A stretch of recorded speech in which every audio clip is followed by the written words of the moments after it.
You're listening to the Animal Heartbeat. My name is Kieran and Jose. Hi, and I'm Jose. This is the world's only podcast dedicated to veterinary cardiology.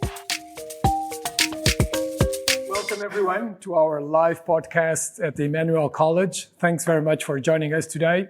We are the Animal Heartbeat. I'm Jose Novomatos, and I'm here with my partner in crime, Kieran and Jose. It's our annual meeting, isn't it? Exactly. We have a fantastic group of experts on AI today. Thanks very much, everyone, for coming. And yeah, we'll get started. Virginia, would you mind to present yourself and give us a bit of a background? Sure. I'm Virginia Lewis-Fuentes. I'm a cardiologist at the Royal Vet College. I've been there over 20 years. And why am I here? Why on earth am I here? I've had the pleasure of working with two groups looking at AI in dogs who are here today, and that's the only reason I think I'm here. Hi, I'm Catherine Stowell. My specialism is echocardiography, and I'm using AI almost every day in my work now. I first started with ultrasound 15 years ago when I started my ultrasound company, but it quickly became apparent that veterinarians needed not just good equipment, but also training in how to use it. And back then, there was very little by way of ultrasound training. And when it came to cardiac ultrasound, even less. Unless you worked in a cardiology department, there was no echocardiography training at all. So I did my master's degree in echocardiography at Imperial College, and now I train and mentor small animal veterinarians around the world in echo, and I'm doing my PhD at Imperial College in the optimal ways to train and just teach humans and AI echocardiography. Hi, I feel even more out of place than you. I'm also a cardiologist, but of humans, at Imperial College Healthcare NHS Trust. And I also am a researcher at Imperial College. I do a lot of work in kind of clinical trials and tech-based things, but my official work is actually applying AI to echocardiography in humans. So we've got a little research group, and we even have a slightly insane spin-out that seems to take up quite a lot of my time. So actually, I'm the most out-of-place person here, not to be outdone by these people. I'm Anurag Agarwal. I'm a professor in acoustics and bioengineering at Cambridge University. And actually, I'm not an AI expert. I got into AI because of these projects. So my background is acoustics, vibration, fluid mechanics, and I was trying to understand what happens when heart valves go bad. Why are murmurs produced? And then can we use that to detect disease? And then I realized that actually I don't need to understand the physics that much. If I can collect enough data, then I can use machine learning to do it. And so that's how I got into this. I think in 2018, and started working with Matt on the human side. And then we got promising results and teamed up with Jose and Virginia and others to do it on the vet side. And so yeah, it's a pleasure to be here today. Thank you very much indeed, everyone, for joining us today. So we will start with the basics of AI. So Matthew, Anurag, could you explain us how does AI work? Okay. Magic. So, it works through a form of magic that we don't quite understand. Maybe a good way to kind of pin this is because these days there are lots of buzzwords in AI like generative AI, autonomous AI. And so if I can use those, so generative AI is when you generate something new like ChatGPT does, or autonomous AI is like self-driving vehicles. So what we have here is neither of those, it's a predictive AI. And so what that means is that we get lots of labeled data sets. So people like Matt with their echo expertise look at echocardiogram and label the data for us, and they say whether a patient has valvular heart disease or not. And then what we do is we use that, record heart sounds, and then use that label from echocardiogram to train the heart sounds to detect valve disease. So what we have is a supervised learning approach where the supervision is coming from labeled data from echocardiogram, and we are collecting heart sounds and then training that to predict whether a particular sound has valve disease or not. Fantastic. Matthew, if Grabbing what Anurag just said, can you explain us a bit, how do you start doing research, clinical research on AI? Which data, how big is the data you're going to need? What's the impact on the data quality and so on? Yeah, so I mean, there are lots of kind of ways, AI plays a part in research. I actually first got into it because I was very interested in analyzing very large echocardiographic data sets and trying to understand how the different variables and how the different parameters kind of fitted together and how they would be predictive, and actually what is the best way to measure some things within the heart. And the only way to do that is actually to make all these measurements and make them with high precision and high accuracy, which it turns out you can't trust humans to do. So it actually was partly something we developed to help enable some of my other work. Now, in developing, as Anurag said, supervised AI, what typically you need is people say it's a large volume of images, and everybody loves to talk about large data. But to be honest, if you can fit it on your MacBook Pro, it's actually not that large. What I say is you need kind of high quality data. So you need data that's been very accurately, and especially in medical fields, precisely labeled, for which you train a neural network. So it's like training a function, to be able to make the same predictions. So you feed in the images and you get out the predictions, such as this is the left ventricle, or this patient has amyloid or HCM, or this cat has, I don't know what the cats have, HCM, I think I've got it right. And every time it sees an image, it will make a prediction, and at the beginning it will get it wrong. And as it trains through a process, the weights of it are tweaked, and that makes it slightly closer to the truth. And then you see how well it does. So a lot of it is actually kind of a huge amount of diligence about your data and your validation data set as well. Is this the idea of garbage in, garbage out? You need the high quality data to go in to make the model as good as it can be. Exactly. And you can see a lot of bad AI practice within, especially the medical field, but I'm sure outside. For example, during COVID, there was a huge amount of interest in that. For example, reading chest x-rays. Does this patient have COVID based on the chest x-rays? They had some training data set, and it turned out in some of them, when you look retrospectively, all the positive cases for COVID, they were on ITU lying flat, and the negative cases were kind of database of actually well children. So, you've got to be very careful, and this can lead to problems in validation. Again, there's a very famous example for dermatology, where it wouldn't be great if you had a little camera that could take a picture of your skin lesion and tell you what it was, and in particular if it was cancerous.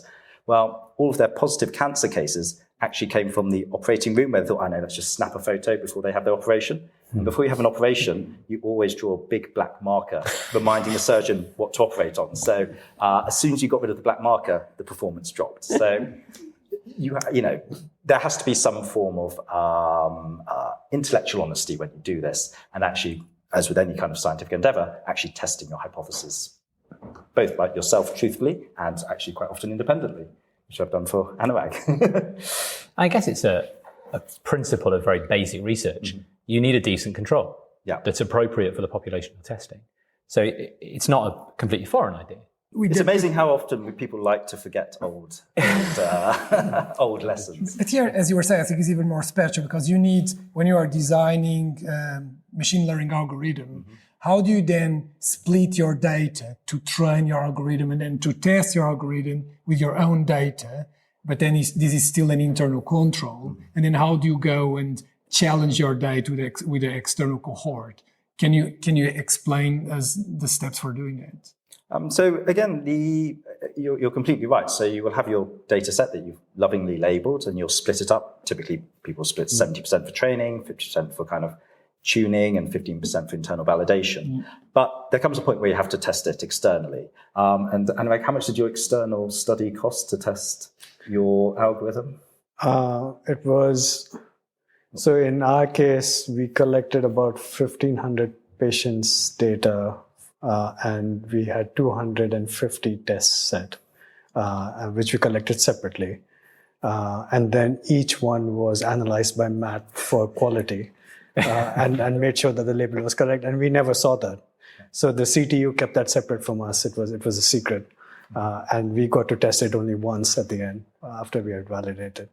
But to add to what Matt said, we still had some degree of control over that test set. But there are some other things that you can do to make sure that you're not overfitting to the training data. So one thing is, if the performance on training and test set are very similar, that gives you some confidence. The other thing is something called a reliability diagram, which is you look at how reliable your output is, because output from machine learning gives you some probability.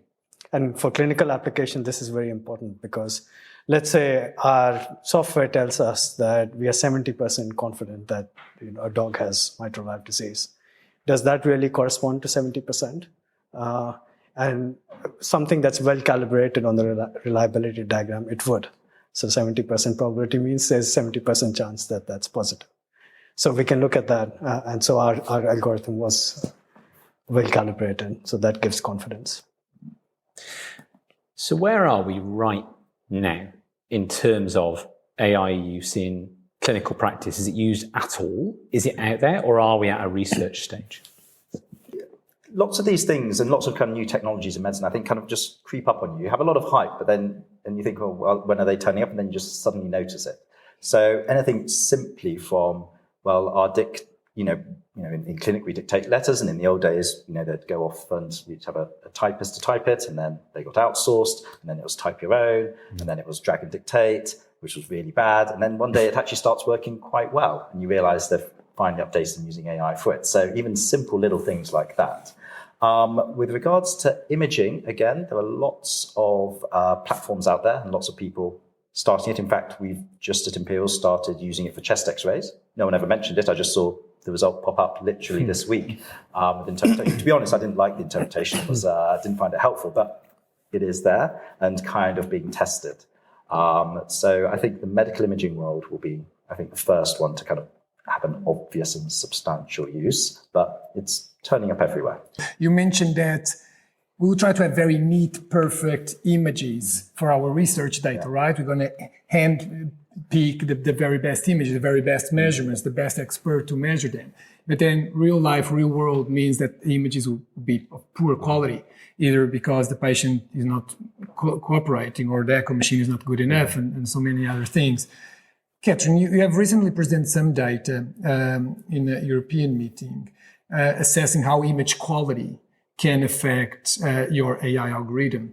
Can you tell us a bit more about that? Is the algorithms still good enough when the image quality decreases? Is AI better than humans when the image quality is suboptimal? Can you tell us more about that? I was kind of laughing inside when you were saying we only pick the best image quality, because I think the number one thing people complained about when we wrote our study together was they didn't like the quality of the that was hard, though. I didn't like the quality. So we intentionally picked any frame so that our AI would be very robust. So we did have poorer image quality in our selection. So when we, as a group, do our research, we don't cherry pick the best images because, like you say, that's not real life. Certainly, poorer image quality is going to mean that the AI is less confident in what it does, but it will be more reproducible anyway. So if you're going to have a human label poor quality images versus an AI, maybe the AI is actually just going to be more consistent every time. We've alluded to a study there, but I appreciate we've not told the audience about the study. So maybe we could just fill people in a little bit on that Echo AI study that we were part of. Yep, last year we published a study on it's a left ventricular diameter measurements in dogs. I see a member in the audience who helped with the labelling, and we also had Virginia, Jose and Kieran. We all did labelling for that. And numerous other people who are out there listening, I think, to this when we stream this podcast. Yeah. And how on earth did you get these people to label? What did you do? Because my PhD supervisor When Virginia asks us to do things. we always do. Well, we've intentionally made the app as user-friendly as possible, as painless as possible. So it can work on any device. It's got nice toggles that you can move about to make your labelling not too strenuous. There's a leaderboard down the side. So if you're competitive in nature, you can work your way up the leaderboard. I do remember your respective scores. I know we were looking at each other's name on that leaderboard. I think I won. He really is competitive. I'll let your audience choose who was the more competitive one. But that definitely helps. And then there's a kind of a addictive nature to it, which perhaps you didn't field because we had to be quite strict with how we were doing it because we were publishing a paper. So we couldn't bias how you were going to place your measurement points. But actually, when we're doing this for real to actually implement, we can do things to make life easier. So we can do a bit of pre-training so the points are roughly in the right place. And we can also train the AI as we go along. So every time you log in, it's got a little bit better to the point where you're pretty much just pressing accept. At the beginning, it will struggle. So it'll do things a beginner human would do, like include the chordae in the free wall measurement or something. But those things are soon ironed out. And then you're just left with something unusual like pulmonary hypertension, huge RV, big moderator band. Maybe it'll include that in its septal wall measurement, but then that's quite easy for us to pinpoint. Okay, it needs more training on that specific thing. Virginia, how did this project start? Why did you thought it was a good idea to start looking at AI on how to measure the left ventricle? Trying to think back, I can't even remember how it started. Who approached who? I think I tried to persuade you, but you were quite easily persuaded. Yeah, that's probably how it happened. Virginia, if you think, where could AI help us as clinical cardiologists? And maybe we start with veterinary medicine and go into cardiology. Which are the areas that you feel like we need help? Where are those gaps? Yeah, I mean, already almost every reasonable specification echo machine has AI built in so that there's the option there to use AI to measure. But increasingly, as things improve, it's getting to the point where AI is more reliable and consistent in the measurements that you get compared to people. And I think anybody involved in veterinary echo knows that sometimes it's really hard to make specific measurements. And if you have an AI algorithm, it's going to analyze data in the same way each time. The measurements are going to be the same. And we know our own intra-observer repeatabilities can't match that. So that's a quick, easy win. From there, there's the possibility that we may be able to use AI in the onerous jobs of trying to make diagnoses or screening for cardiac disease. If we used AI to do, I mean, we all know what it's like trying to make measurements in a cat and decide if it's got hypertrophic cardiomyopathy or not. And AI may make it easier for us to do that. But if we cannot decide what is normal and abnormal, how are we going to tell AI what is normal and abnormal? Or can we skip that step? Can we just, like stuff like principal component analysis, can we just feed a lot of stuff to AI and try to ask AI to put the data into patterns? Or does the expert always need to say this is normal and this is not normal? Because we don't agree what is normal versus abnormal, right? Let's ask the experts. I mean, this is actually why I first got into it, to try and work this out for some cases. So actually, interestingly, some of my colleagues, and I'm doing the echo component, asked about how do we define hypertrophic cardiomyopathy in humans?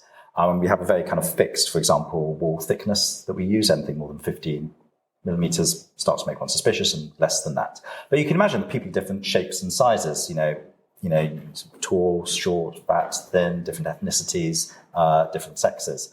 But we seem to use a one-size-fits-all. So even to approach this problem, you are going to need to, this is a lot of work. You need to get lots of diverse data sets from across the world. And you want them to be measured consistently. And that's, I think, where the AI comes in. From my perspective, I use it just as a kind of a measurement tool that I can trust and will be repeatable. And then when you do this, you can actually have a consistent set of measurements and then start to tease this apart. And then you'll realize actually it's really difficult. And that even when you kind of adjust for sex and adjust for this, there's always going to be an overlap between disease and normal. And that's one of the tricky things in medicine. You always hope that your disease is, let's say, 6 sigma away from your normals, but that's never the case. You're lucky if you even get 1.5. Most of the time, actually, they're quite overlapping. What I've come across in reading about AI use in ECG interpretation was actually the predictive value for things like hypertrophic cardiomyopathy or even sudden cardiac death.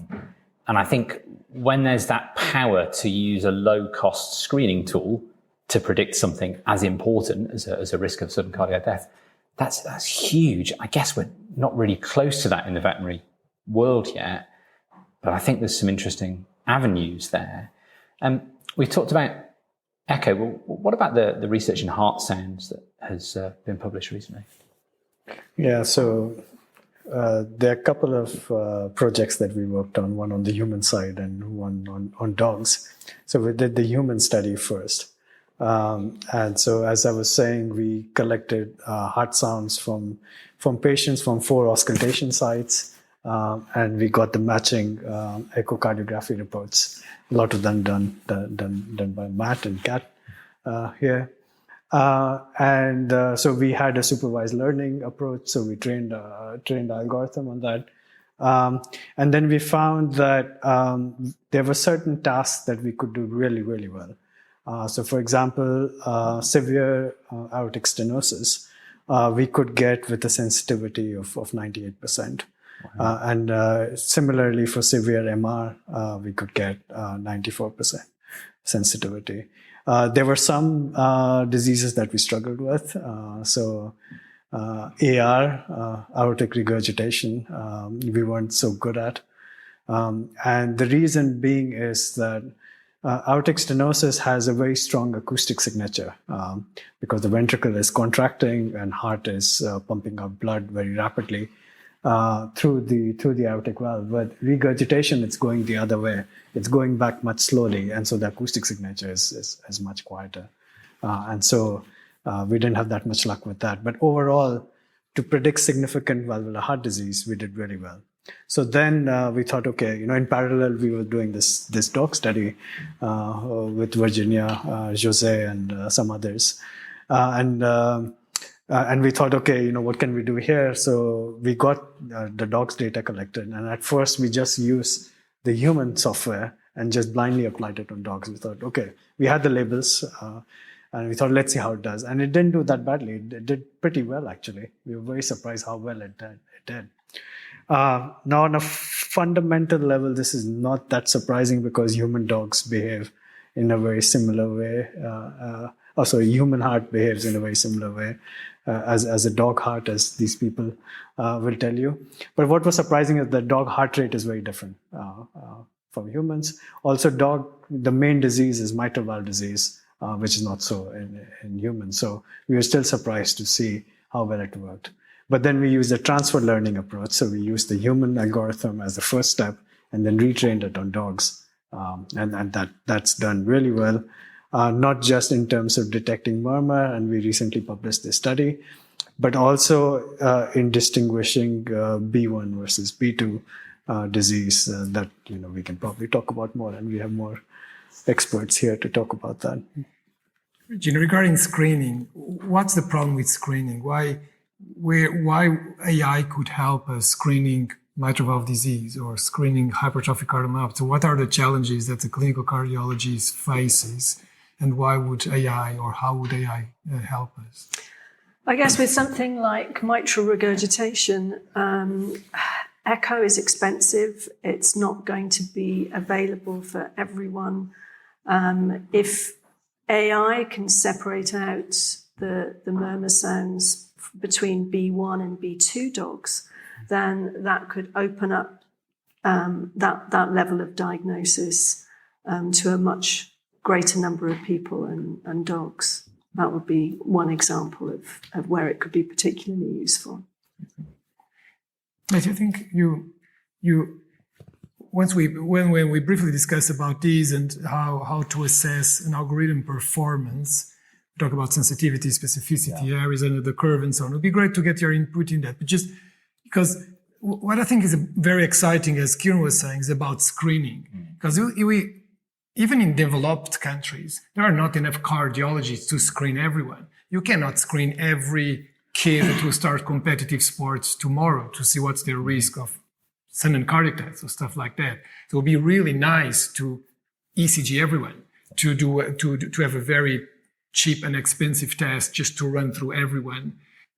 What's the challenging then? If we have a very neat, very high area under the curve, does that mean no problems? Yeah. So again, as we said, it's we're learning the kind of lessons of old again and again. So screening is very difficult, and in fact, this is why there's some, especially in the medical world, there's some very clear guidelines on when you should actually apply a screening test to a population. And for example, even you've got very high sensitivity and specificity. I'm sure people who are in Cambridge here. So you've seen the kind of 2x2 contingency squares, where when you look in one direction, you'll see sensitivity and specificity, and then in the other direction, you'll see negative predictive power and positive predictive value. So even if you've got high sensitivity and specificity, if the disease is very rare in the population, such as adolescents with dangerous cardiac disease that they would want to see and perhaps stop them doing some things they love, such as exercise, you're still going to have a very kind of high false positive rate. In fact, you will see far more false positives than you see true positives. And that can be okay, but you have to know how you're going to manage this and how you're not going to cause additional anxiety and how you're not going to take all these people who actually aren't unwell and actually affect the course of their life inappropriately.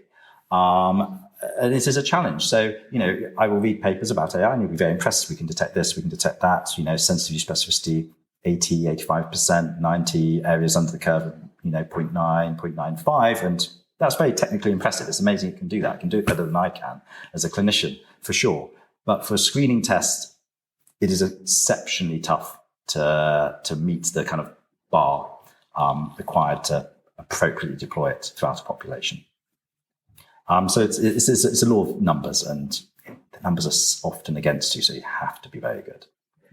So even with the impressive statistical power that we're seeing, or performance rather, that we're seeing, we've still got to apply the rationale, the sense. Yeah, there's a concept of a pre-test probability. So the pre-test probability is very low. Even with high sensitivity specificity, you're still going to get a lot of false negatives. But like I say, that is okay, but you have to be prepared for that. And you have to have a way of rapidly, they might have an echo, which actually in the human world is quite cheap on the NHS, and so actually we can quickly get them through this and actually not cause too much anxiety, and it actually is worth picking up these few patients who will appropriately do. This discussion makes me think of a sort of more philosophical question, so I hope you don't mind me going there.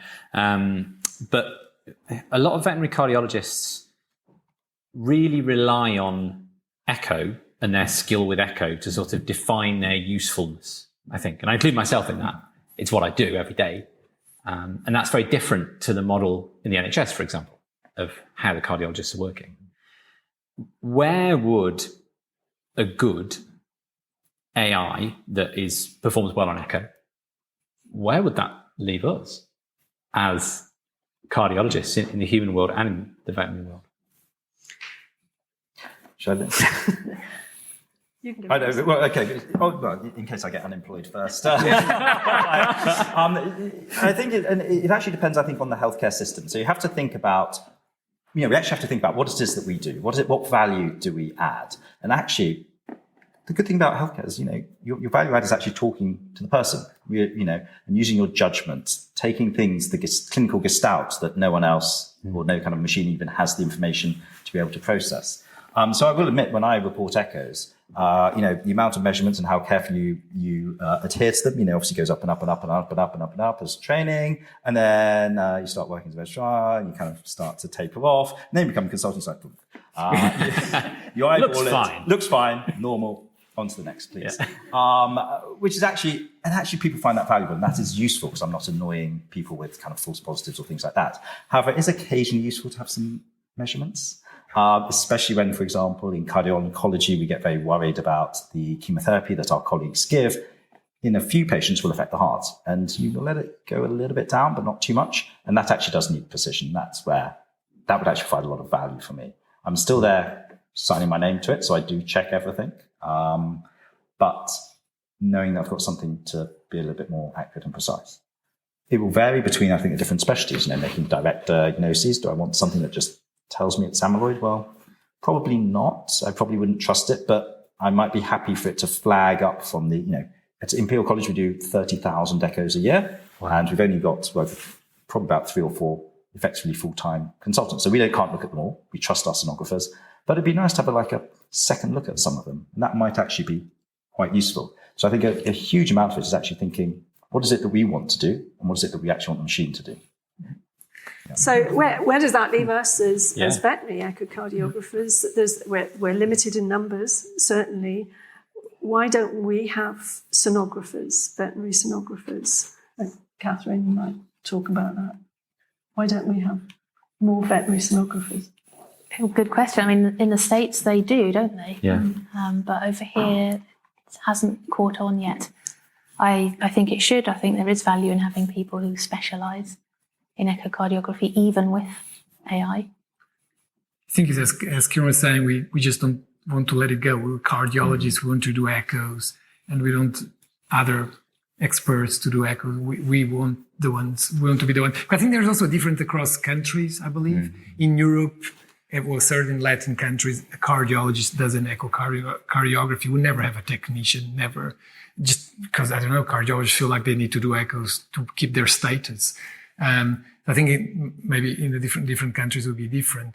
Do you think it's just that people just need to let it go and understand that there's a huge value to have ultrasonographers with highly skilled to do echoes as well? Do you think it's just a question of status and people don't let I don't know if it's just a status thing, but I mean, you're probably very happy with your role because presumably you get a lot of referral cases, so you get the interesting stuff.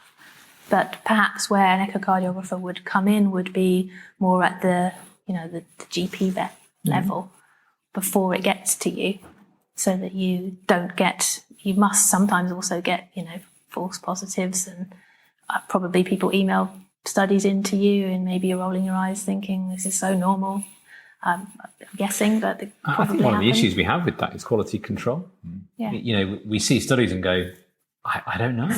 Actually, I can't interpret that image because it's not how I would have imaged that patient.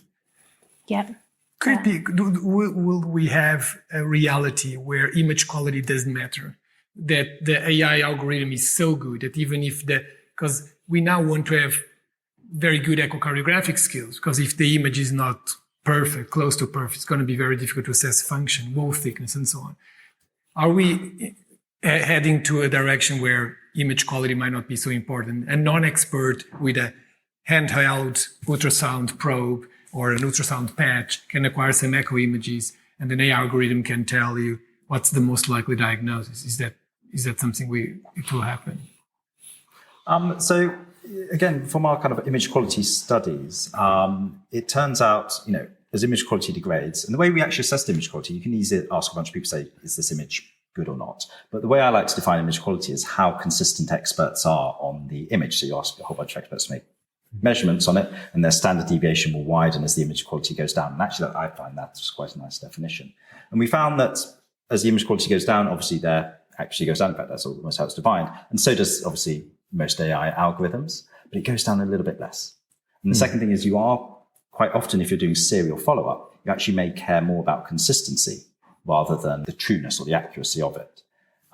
So you might have a dodgy image and it can't, you might be able to give the exact TF, but it really does look a little bit bigger when you scan them again, and so on and so forth. So again, I think it requires a little bit, there is a value in us in our kind of domain-specific knowledge, knowing what matters and how much you can get away with it. I mean, there are times where I see the AI do a contour, I'm like, how on earth did it do that? I mean, is it just drawn a standard ventricle? Is it just overly regularized? And I think, again, these are things where our value will come. The adage is, I always have the adage, AI will fail at the worst possible time in the worst possible moment, but that's why we're there to look at it. When there's, in your self-driving car, when there's a truck that's kind of going at night, occluding the highway, and there's a pretty kind of road painted on it, maybe that's the marketing material. Your truck your car just plows straight into it. Maybe if it didn't have LiDAR to help it out. Yeah. How do we know that AI is getting it right? So, there is all these nice automated measurements in every echo machine now, right? To calculate VTIs, injection fraction, and so on. But how do we know AI is not? How do we know how accurate AI is? How reliable it is? And do we have mechanism on these algorithms to highlight, to have red flags saying this needs to be checked because maybe AI is not getting it right? Yeah, I mean, Anurag, how confident was your, the test cases where it gets it wrong? How confident was it? Was it actually pretty confident and it was completely wrong, or did you find was it good calibration? Well, we had to choose a threshold. So on the ROC curve to predict if something is positive or not. So the confidence then varies all over the place. So sometimes we'd be very confident that someone has a disease. Sometimes we wouldn't be confident. And that would be the true indicator that that's the case. So let's say we are 20% confident that someone has a disease. And so the chance of that person being positive would be 20%. So then it's hard. But what I want to say is that there's a distinction from our work. There's a distinction to be made between using AI on heart sounds and then using AI on echo, because echo is the gold standard. There's less room for making a mistake there, because based on that, you're taking decision on the patient, whether they have surgery, or in dogs, whether you're medicating or, whatever. Whereas for heart sounds, it's just an initial screening. And the status quo at the moment for humans is a GP stethoscope check. So one thing that we did in our study was our test set of 260 odd patients, we distributed that among 14 GPs. And the result was really surprising. What we found was that the predictions were just all over the place. Some GPs were very, very sensitive. They were just saying that everyone is positive, but then their specificity was very low. So their false positive rate was really high. And the other GP was just the opposite. They were saying no one has disease. And then in between, we had everything. And so what we did was that same data that we gave to the GPs, we also gave it to our algorithm. And in every single case, the algorithm did better than the GP, except for one GP where the algorithm and GP were identical.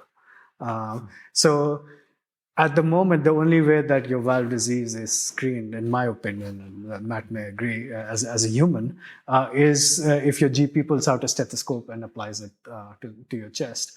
And what we found was that, this is a published thing, that even if you have symptoms of valve disease, in only about a third of the cases, GP is going to apply a stethoscope to your chest. That's because typical symptoms like breathlessness and fatigue is commonly, mistaken for just aging, or it could be a breathing disease. Asthma could have something similar. A typical GP exam is only 8 minutes, and it takes a lot for a GP to pull out a stethoscope, and then you have to undress because GP has to place the stethoscope at 4 locations. May need a chaperone, so it's all very, very intensive. So if you imagine that you can have an AI where the AI can do it automatically and say with much better accuracy than a GP that you have what your chances of having valve disease, then you can go in for an echo with Matt. And then so that's one use of AI where it can be a little bit more forgiving in terms of its accuracy. But when I say forgiving, already better than the state of the art at the moment. It's the whole thing about what is your gold standard. Yeah, so if you have a gold standard to come at the back. Yeah.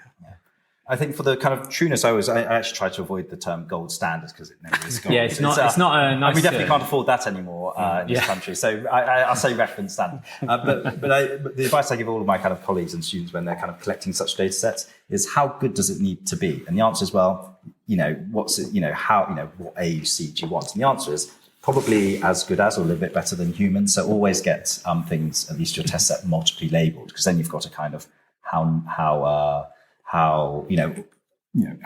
good can it be before you can actually say it's equivalent to a human? Because it will never match it, because if it's just one person, but if you collect a couple of people's data, you can actually see how much they match each other. Is it substitutable as a second opinion?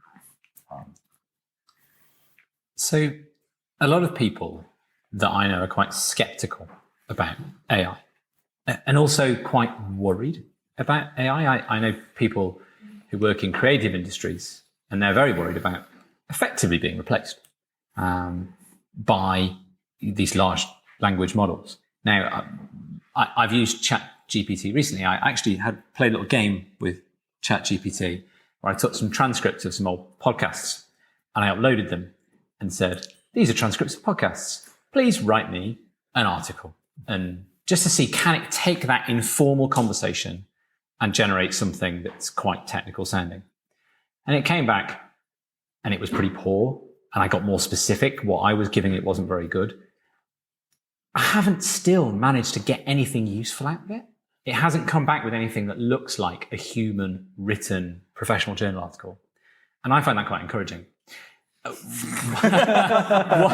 What I'm getting to is, number one, are people worried in healthcare, in the veterinary world, when we've spoken to them? Are people suspicious of AI coming in, taking our jobs? Or are patients or owners suspicious of their data, their privacy? Have you come across that during your work, during your research? What are your thoughts? I think this is something that affects all of us. Perhaps Virginia, what do you feel in your... I feel that we're sort of going across the whole span from feeling worried that AI is going to take over the world to thinking it's going to be the best thing since sliced bread and it's going to solve all our problems. And presumably it's somewhere in the middle. We've certainly had owners who declined to take part in a study because they were worried about AI and didn't want to have anything to do with it at all. There are real concerns, as you were saying, in things like creative industries and so on. I think there are people who press the auto measure on the echo machine right now with no worries, and there are others who never ever use it because they don't think it's going to be good enough or as good as them making their own measurements. So I think we're sort of there's a wide spectrum of how we feel in the veterinary field. And in your work with people? Again, I think it might also be slightly, region specific. There are different kind of healthcare systems. I think, let's say take the creative industry. I don't think that the people that the creatives actually think it's got a better product. The answer is no, it's not. It's the people above them who feel that it's good enough and it's cheap. It's cheaper. Thankfully, in my world, there's only one person who is my employee, and that is the patient. And I still think there is a huge amount of value that I hope doctors will give just from their presence and their nature and the way they listen in a way that I think isn't really conducive to any form of machine. My patients themselves have probably Googled things, and now I'm pretty sure they're ChatGPTing their symptoms. But even in the age of Google, I still hope I had some value, whether it was talking them through it, explaining it in a different way, or realizing it's gone completely wrong. I'm sure they're coming in with ChatGPT style diagnoses, or I'll see that and hopefully I'll find my own value. But I think it is important how we roll it out, and are we going to be people who get replaced by it or people who actually use this? And I think, my strategy would be to be the kind of person who uses it to make them kind of more efficient or do the things that they kind of get a bit bored by doing, a bit bored by making measurements. And that would be my advice.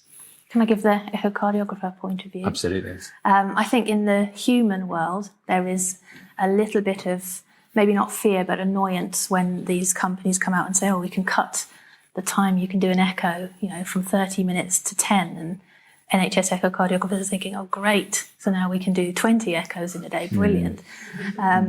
But from my point of view, my experience, I'm using AI all the time. I think it gives us more of an opportunity to behave as scientists. So now when I do an echo, it's not me who's going to have to measure the 100 cine loops I take. So I can actually be a bit more scientific and think, shall I try a few more angles? Should I take the probe off, put it on again? Because I know I'm going to get all my measurements nicely grouped and the outliers are going to be obvious. So I can check those, eliminate them if I've got a dodgy plane or something. So it actually makes my job more interesting. How do we regulate all this stuff? Because AI is growing very, very fast. And doesn't think the government bodies are growing or are being as fast or as efficient at coming up with regulations on how to regulate AI. From all you said, we need lots of data, but this is private data. There will be personal data. sensitive data on those files. And also what I always think is then if AI gets it wrong, who takes the blame? Is it AI? AI will not take the blame. So how do we regulate that? How do you think that the government will need to regulate the use of AI in clinical practice and research? So I think that two aspects. There's obviously the legal framework, and actually, and I think AI algorithms. We've got startups who put our things through the CE mark and FDA. They're quite stringent on the algorithms and the kind of concepts around it, and I don't think there's too much to change there. I think it's how you actually deploy it in practice. The first thing is you will always find that even when you've done external validation study, even that's probably not like the real world. Obviously, Anurag asked me to do it, but we try to give the nicest pictures. We made that little bit of extra effort because we know we're doing a validation study. That's not how things happen in the real world, and you'll notice the performance drops. Fortunately, in the medical world, we're kind of used to the concept of having somebody that's kind of knows a bit of what they're doing, but sometimes may get it catastrophically wrong. That's called your, house officer or your registrar. And I was that once, so I'm quite happy to say that. And as consultants, you have to take responsibility for it, and you have to get a feel for their behavior, know what's appropriate to use it in. And yeah, you do have to take responsibility, even if you probably, weren't there at the time. That's no excuse. So I think people will expect their doctors to take responsibility. That's one of the privileges of being a doctor. There was an interesting thing that I came across in the headlines recently. I can't remember the specifics of the research group, but they had spent a decade looking into something and then another decade validating that. And they used some AI technology to look at it. And within about 20 minutes, it had cut that first decade of research time for them. They would have still had to spend the second part of that time sort of validating and proving that it was correct. And I thought that was an interesting angle there because as a research tool, it was hypothesis generating, looking at the data. We're talking about using the AI in clinics and research that's orientated to train and validate that AI system. One example that's specific to the veterinary cardiology world was some work that a group at Cornell have done recently looking at dogs with sinus node dysfunction. And they ran a bunch of data on heart rate variability through the AI system. And it said, you've got two different types of dog here. And it wasn't something they'd identified. And then they could look at those two groups separately and try to understand the pathophysiology of what was happening. And that was quite a nice example, I thought, in the canine ECG world of where the AI was adding some value to the research process, not just proving itself as a clinical tool. Is that something you've come across? Do you think there's potential for that within your areas of research? So with our specific study, we didn't, because it was just very carefully designed that we had everything supervised. But what you are saying would fall under the realms of something that's unsupervised. So you are getting something where you don't have a label, and you want to. And Matt touched upon this before, and then you can find patterns. Like in your case, you could find a pattern. So that's certainly helpful, and then it helps you to supervise later on. So yes, so I think that can be useful. I mean, there have been some interesting cases in the kind of medical world. For example, let's say you're looking at a heart and you're training your detector to detect HCM or amyloid. You think, well, I think that's a tractable task. It's, thick, it's brighter, or it's, might see the valve leaflet going, something like that. And you think, okay, it can do that. Sometimes they've been able to predict things that you weren't expecting. So I think the classical one that nobody's ever spotted before. So I think the classical one is the Google one with the kind of retinal pictures. It was able to very accurately predict somebody's sex. Not that useful because you can just ask them, but no one had ever kind of noticed, having stared at a million retinal photographs, that actually you could do this. And I think we've seen a similar thing with ECGs. Again, I think with actual sex, you can tell somebody's sex with very high accuracy from their ECG, but not that useful. You can just ask them. But the interesting thing is we never spotted it as humans. So there is some data there that clearly it can see that we can't. The sad thing is methods of exposing this, trying to turn it from a black box into something where you see, for example, saliency mapping, aren't that good currently. There does need to be more research in that. People always talk about these things called saliency maps, so you can see what bit of the image it was interested in. You'll see it, for example, in chest x-rays, see what bit of image was it was kind of that bit of over the lung. They're very coarse, they don't really explain what's going on. But yeah, I think a lot more work does need to be done in explaining AI. Again, actually more interesting as a research tool. Yeah, an example of that research tool would be, so when we did this GP analysis where we distributed our data among 14 GPs, we got the data back, and then I gave it to ChatGPT and I said, okay, this is what we are seeing. How do we best report this for our journal article?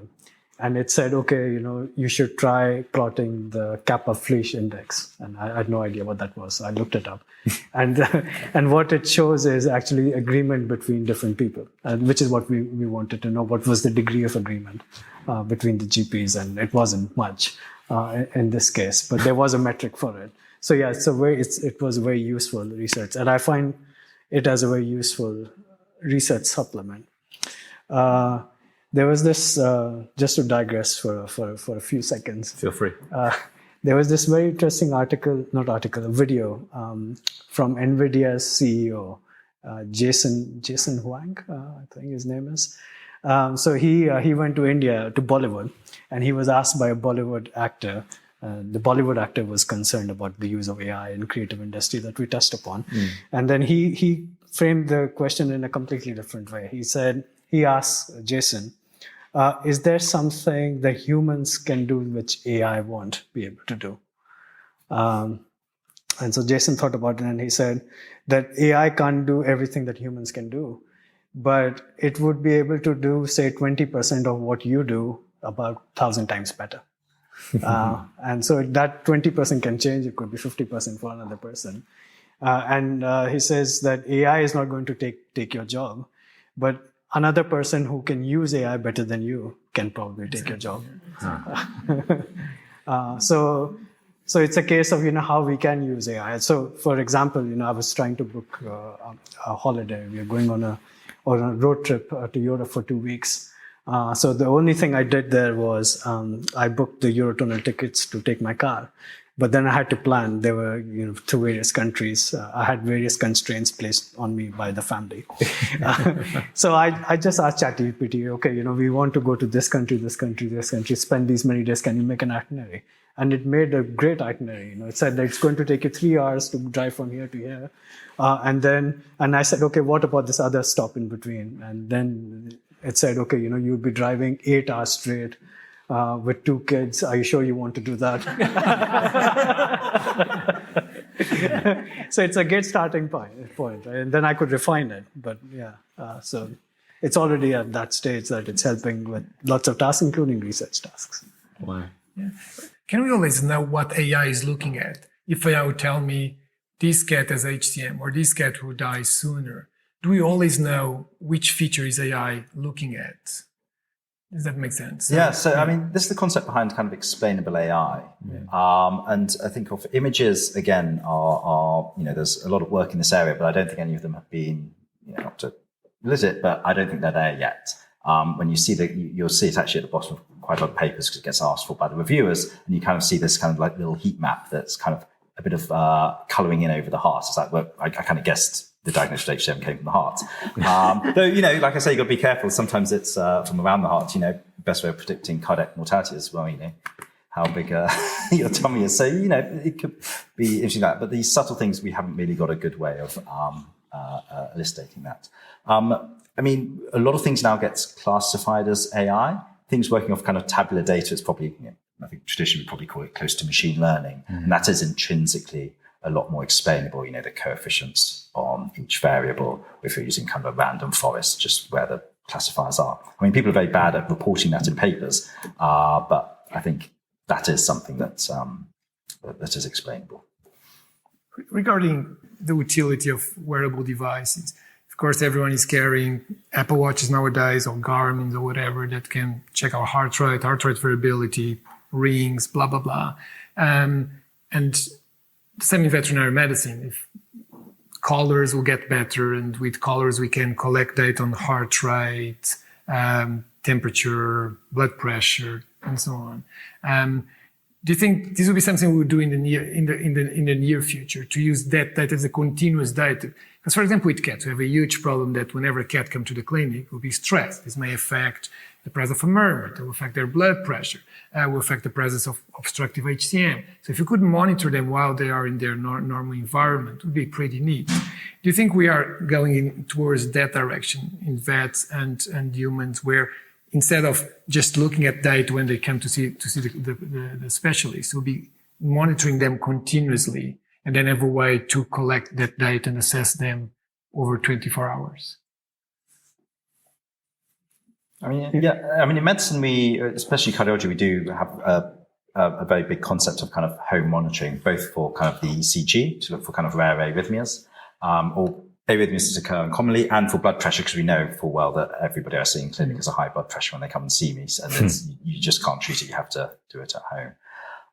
Certainly, for example, AI has started helping in the analysis of that. So as the monitoring gets longer and longer, people may only get palpitations once a week, let's say.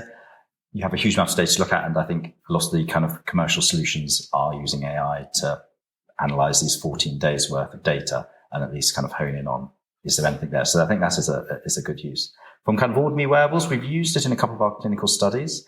We haven't had that much great data out of them. But, I think there is promise and lots of people are trying. What about in dogs? Have we got any insights into wearable technology? I don't think we're there yet. It seems to be difficult to get good quality data just out of specialised collars and so on. I hope that things improve with halters and get smaller so that we can finally get some decent data in cats. And it's highly likely that would be a productive direction to go down. But potentially, I guess, with hypertension, to be able to monitor blood pressure, we're not there yet either with cats. Yeah, possibilities. My hope with AI is that we'll bring specialist tests to non-experts. We'll bring tools that will allow general practitioners or people without expert knowledge to at least screen for heart disease, maybe underdeveloped countries, in remote areas, or even in developed countries that there are not enough specialists. May help with the health insurance, the national NHS and other health systems that will be always understaffed and so on. So I think it would help general GP level to become better. And my hope with being a specialist is that to help us predict heart disease, because I think that's what is very cool, and predict outcomes, right? Because all our risk scores and predictors only predict what we have in our spreadsheet, right? All our multivariable models and so on will predict what we ask it to predict. And even sudden cardiac deaths, predictors in humans and so on, we still rely on sex, age, comorbidities, some echo variables, and that's it. Is it possible that AI would just, because AI has access to such a huge amount of data, that we just ask AI to predict an outcome, and we don't even know that AI will use millions of or very very large amount of variables to predict that outcome? I think my real question is, if you could pick, maybe each of you, if you could predict the future, where would you like? How would you like AI as a specialist to help you? Maybe starting with Virginia, where do you like AI to go to help you become a better cardiologist or a better researcher? I mean, it's already being used, I think, in human history taking. It can improve the format and make it a faster business. Anything that means we can get the same output or better for less time and effort is going to be a good thing. But what I would really love is if using AI could identify features of, say, HCM in cats that we haven't noticed.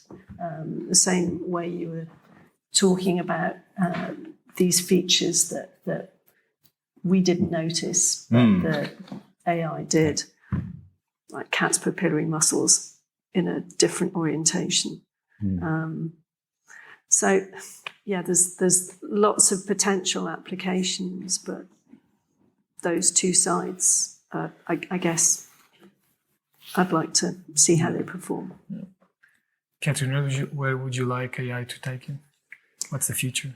I think I've already touched on it on the echocardiographer side of things, my clinical work, just to make me more time efficient, even the simple things that we're already doing. When I'm reporting small animal echoes now, I don't do it without AI. And that's just simple things like view recognition. So I don't know how you report, but I used to have to kind of scroll through my study and say I want to write about the left atrium. Okay, I know I've got some long axis images here and some short axis here and then a gap and then some in my apicals, and I'd be clicking around looking at them. But now I just click left atrium, all my left atrial images are there, all my measurements are there. It's very simple. It's not hard to train our AI to do view recognition, but already I find it so much more efficient and less mentally draining, I suppose.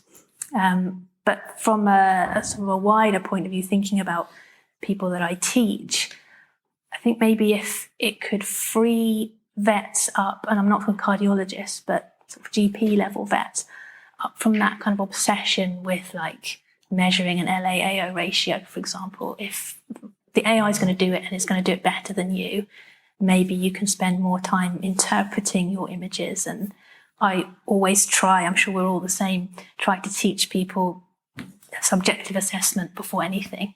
But it's very hard to get people to do that because they want to jump straight to that measurement that's going to give them the treatment plan or the diagnosis. I think it's very hard when you're inexperienced because you don't have the frame of reference to make the subjective assessment. So what have you got? You've got numbers.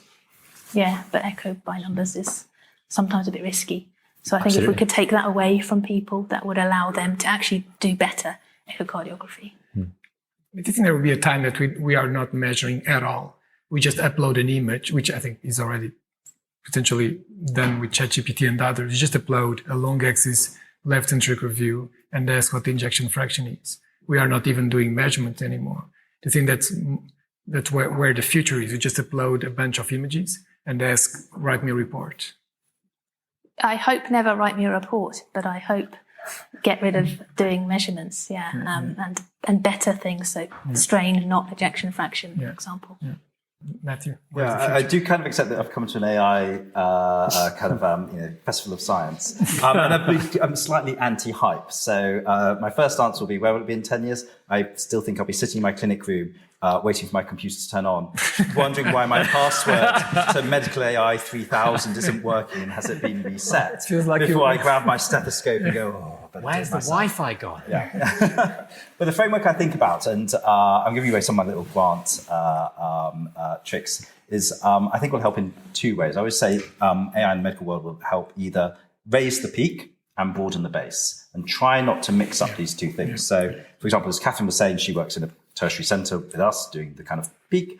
So it will she will make far more measurements and the quality of them will improve, but we aren't, we shouldn't be here to say, well, now you can do 20, 30 highly specialised cases each day. It's actually to improve the quality of it and actually take some of the cognitive load off. On the other hand, people who do want to do lots of scans, but actually probably are doing zero, that's this broadening the base. So people, for example, in A&E or GPs. Actually, sorry to say this, why digitized setting? Why shouldn't GPs have a little handheld ultrasound? Because somebody comes in breathless, quick look at the heart, quick look at the lungs. I can do that, and I'm trained in about 10 seconds. And if they could do that, imagine the value that could come from there. So I think we will be broadening the base of some of these specialist tests and raising the peak at the other end. And I think we shouldn't try and mix up the two concepts, and otherwise it does lead to a lot of kind of conceptual unhappiness in where people think their jobs are going. And I think we can actually help with that. Makes sense. Yeah. Anyway. I'll take the opposite view of Matt. I can answer this in two ways. One is to present a dream. And the dream would be that you step into like an airport style scanner. It scans you and finds out what's wrong with you. So let's say it scans you and says, "Oh, you have a brain tumor somewhere." But then it goes, "Oh, don't worry, give me 10 minutes and you'll be all fixed."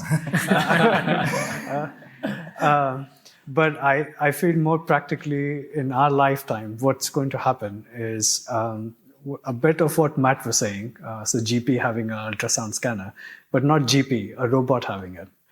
Given the development with robotics, what my colleagues are doing, I have, and sorry to all the radiographers and people who are doing ultrasound, I have no doubt that robots will be able to achieve great images. Coupled with AI, they'll be able to do the diagnosis. So then what would be great is that you go into a diagnostic hub where a robot does the screening or scanning, and then you'll still have your GP, but the GPs would be more like a family doctor.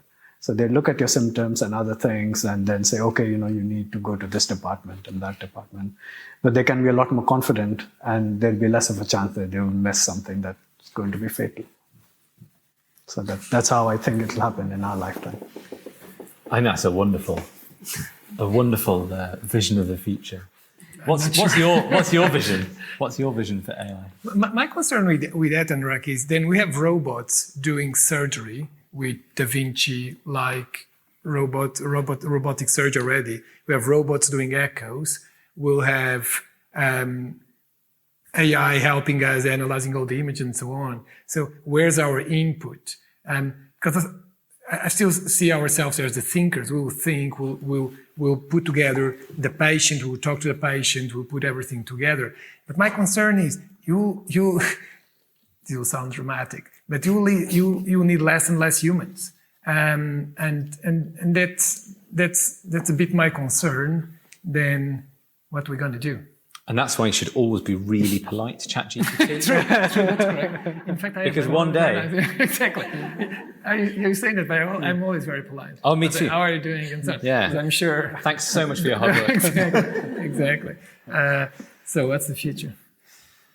I would love to not have to ever measure an echo again. That is the worst part of my job. I thoroughly hate measuring echo.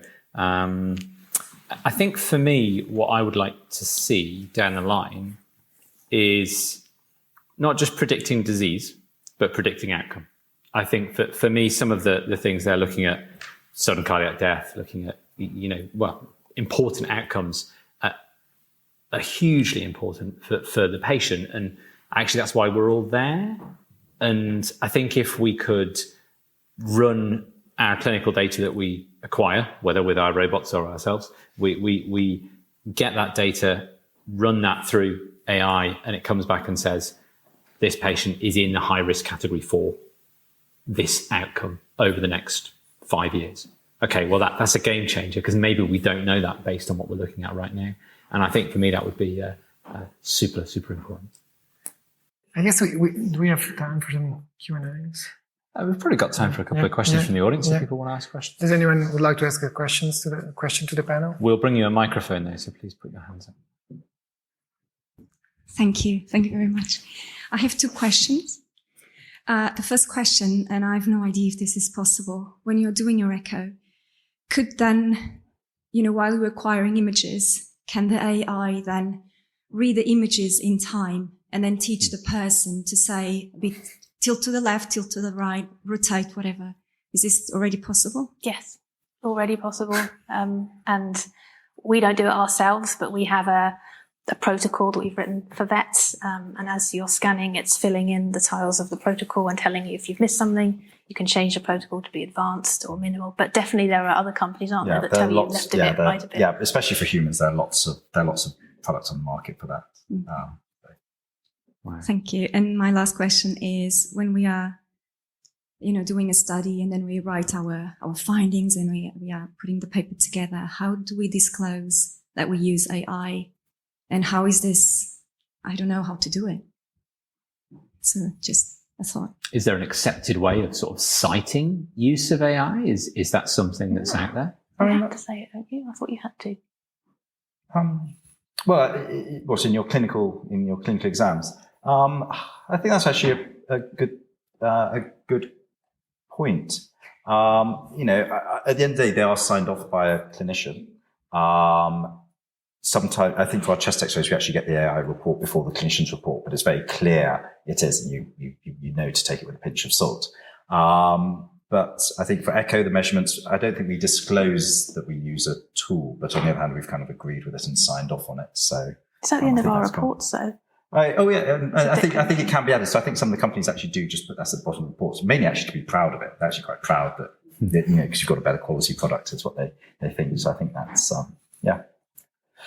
But for research manuscripts, do you think people are disclosing that they are using ChatGPT or other large language modules to help them writing papers? The journals asked to do that. Do you think researchers are using large language model to help writing papers? And do you think they disclose the use of AI? I mean, they get asked to. So I actually sit on the editorial board of one of the big cardiology journals, and we do ask people to do that. And we haven't seen any kind of horrific abuses. I also actually I'm also head of medicine for the year 3 at Imperial, and we again get the students we tell the students they mustn't use generative AI and get them to sign something, but they do, and they ask, how do you know? And it's so easy to bust them. They go, how do you tell? I go, well, first of all, you have literally taken a screenshot and pasted that into a Word document. I mean, don't even worry about the prompt and then there are little fonts things in most people don't write little hyperlinks in their text. If they're actually good enough to launder it properly, it still has a feel of it, and you may be suspicious, but you can't go around accusing too many people. But fortunately, at least the people obviously we've caught the idiot criminals. But we've caught enough to make us feel that at least we're at least alert to it. But we haven't seen too much on the journal side. They're a little bit suspicious, but nothing. Well, that's actually quite interesting. If the journal asked, have you used AI? And you answer honestly, yes. What happens next? So we're not actually entirely against it, because lots of us are using it to write things, but it's more, we're kind of asking it more to get a feel, and if we feel that it hasn't been reviewed or it's said something that's a little bit off, to, just kind of start scoping it out. For example, in lots of clinical trials run by drug companies, they often use a team of medical writers. And again, actually, they will probably write quite well. They probably write better than, as professionals than lots of the clinicians. And we ask them to disclose it. We don't ban them, but we like to know, and we ask them, say, look, did you actually have final sign off on this? So it's kind of more openness at this stage. Transparency. Can I ask another question? So what we've been talking about tonight, which is very interesting, is, and it's probably because you are being specific, we're talking about AI specifically for imaging or AI specifically for ECG. When's that all going to come together, that you go in and you write a form together with your sequenced DNA, and you write your, BM, your body mass index, and what you're eating and how much exercise you do, and that goes together with a lot of information. AI then brings the whole lot together. When do you think that's going to happen? That's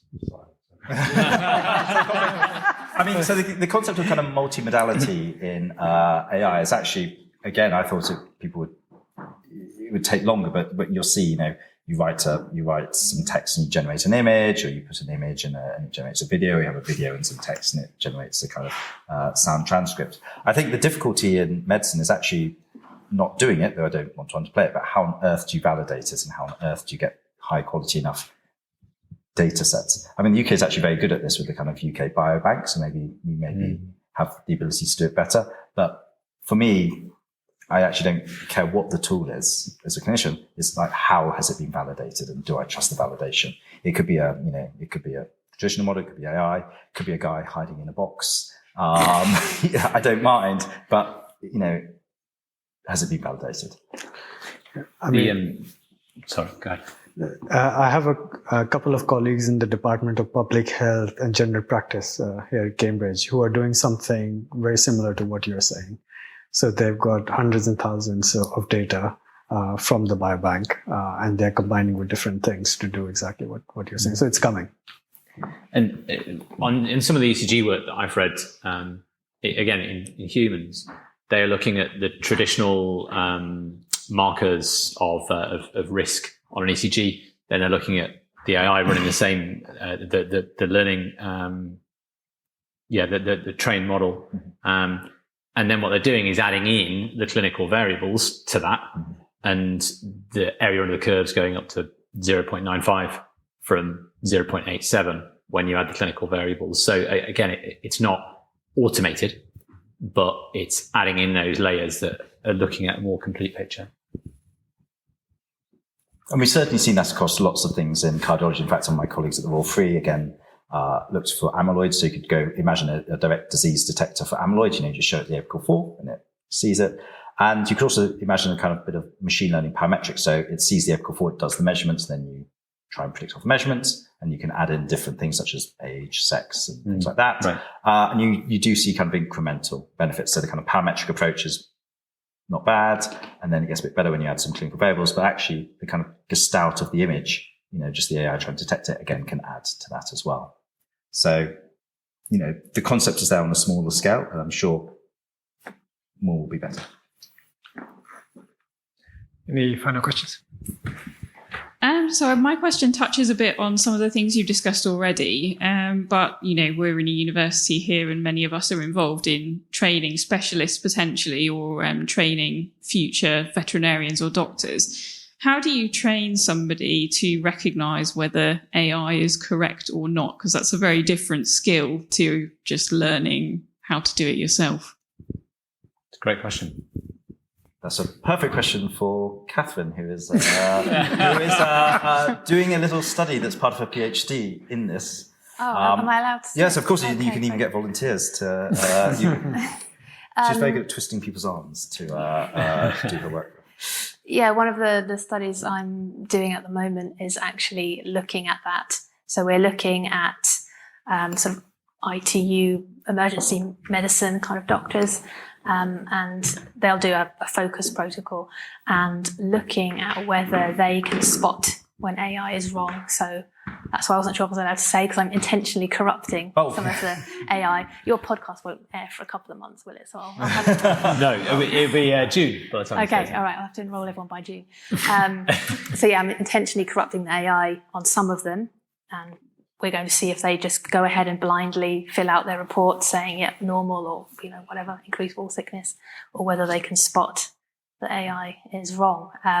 But as for how you get people to spot it, it kind of goes back to my hope when I was asking what my hope would be, is that if people aren't having to measure, that they'll be more critical and they'll learn to be more critical of the measurements they're presented with. But we've yet to see if that's the case. Fascinating stuff. I think that draws us to a close. Thank you so much to our panel, and thank you so much to IDEX, who kindly sponsored this evening. It wouldn't have been possible without their help. Let's go back to the dream of AI taking away echo reporting for us and giving us more time to work effectively and think and teach and research and learn. Thanks, everybody. Thanks for coming. Thank you very much.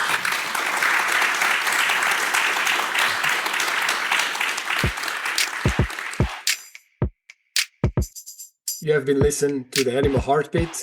Thanks very much for our listeners. Keep in touch by finding us on social media or sending us an email on animalheartbeat@gmail.com. Please remember to like, follow, and share to help us find new listeners. And make sure to check out our previous episodes wherever you get your podcasts from or on our YouTube channel.